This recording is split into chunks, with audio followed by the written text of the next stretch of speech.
How do you know if you are suffering from compassion fatigue right now? You probably know. But there are things that you can look for in your life, and there are things that you can ask an accountable friend to let you know if they see you doing or if they notice are part of your experience. And they include lack of motivation, inability to concentrate, questioning your own beliefs about the world, a changing life view. For example, let's say you have friends who say, you were always so positive before. You used to have such a great attitude. Now you're always tired. You never want to go out with us. These are the easy signs to know that stress is having its effect on you. Childish reactions. One of the things you might find yourself doing when you know it's not typical is you're in the bank, you can't get done what you need to get done, and you throw a little temper tantrum in public. If that's not usual for you, then stress may be building up and you may be suffering from compassion fatigue. You might also have the opposite effect in your life, which means that you don't get upset about anything anymore. One of the articles I read about compassion fatigue about 15 years ago that really struck home was, how many times in the past year have you lied about where you work? You meet someone who is a stranger who doesn't know you at all and say, hey, what do you do? And you make up anything other than working in an animal shelter or doing animal rescue. That is a sign that compassion fatigue is taking its toll on you. So what might some of the symptoms be if compassion fatigue is weighing heavy on you? The usual things you might think of someone in poor health. It would be using alcohol or drugs, eating too much, eating too little, not exercising, preoccupation, physical symptoms, calling in sick to work, all of the things that you might expect stress to do to you. And one of the things that we often hear is, hey, if your job is so bad, why don't you just quit? That's always an option. But one of the things that you should think about for your physical and mental health is that you have a skill to offer to animals in need, to people in need that have animals. And if you take good care of yourself, then that skill is available to more in need. So it is a great idea if you think about compassion fatigue before it affects you, or if it is affecting you now, there are things you can do about it, and we're going to talk about that.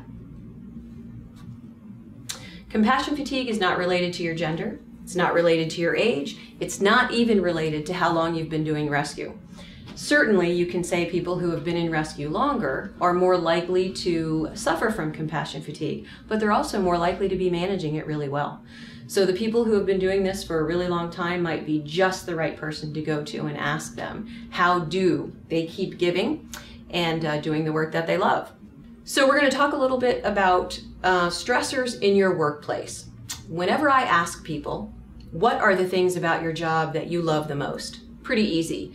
The animals, successful adoptions and placements, working with other people who are involved in the same field, great rescues. You've all got stories of going to some high cliff on a trail where a dog was stranded and how the firemen came and were able to save a life. So that's why we do this. That's the part of our job that we love.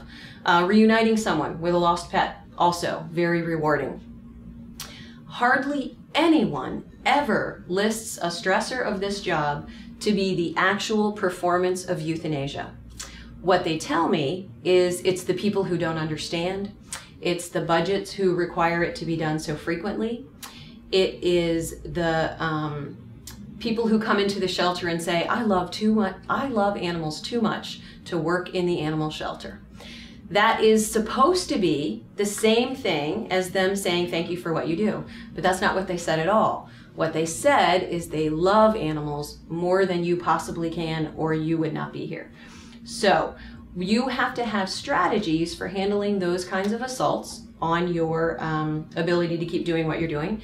And I can give you an easy one for that particular comment, which is when people say I love animals too much to work in the shelter, you just reply, I love them too much to be anywhere else. It's not an insult to the person who has brought that up. It just defends you. It defends what you're doing from feeling the stress of someone else's judgment, which in the end doesn't really matter at all. The gentleman on this slide is my previous supervisor, and I like to believe that this image was not caused by me, but it very well could have been. And one of the things in animal control that we have to consider besides the ending to our failure at work which is euthanasia and is very hard on everyone, and the low control and high responsibility that we already talked about, is interrelationship with other groups. One of the things that you have to deal with to manage compassion fatigue is the public persona that you have in this work. You are going to have people like the person in the shelter who loves animals too much to be there. You're going to have to deal with the media. You're going to have to deal with upset customers. You're going to have to deal with loss, with people who come into the shelter who are looking for their lost cat. And how many times have you had this happen? Someone comes in, is looking for their lost cat, and you say, "Oh, how long has she been missing?" And they say 7 days.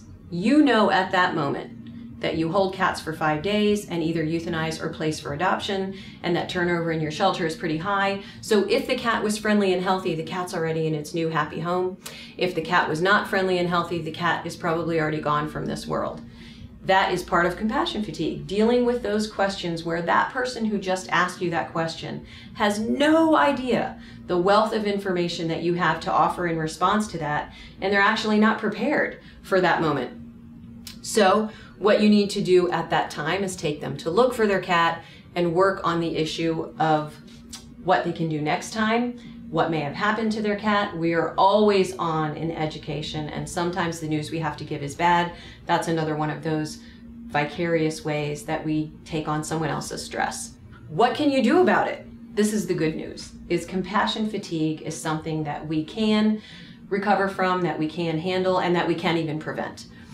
So one of the difficult things about the work that we do is that the job that we love actually hurts us.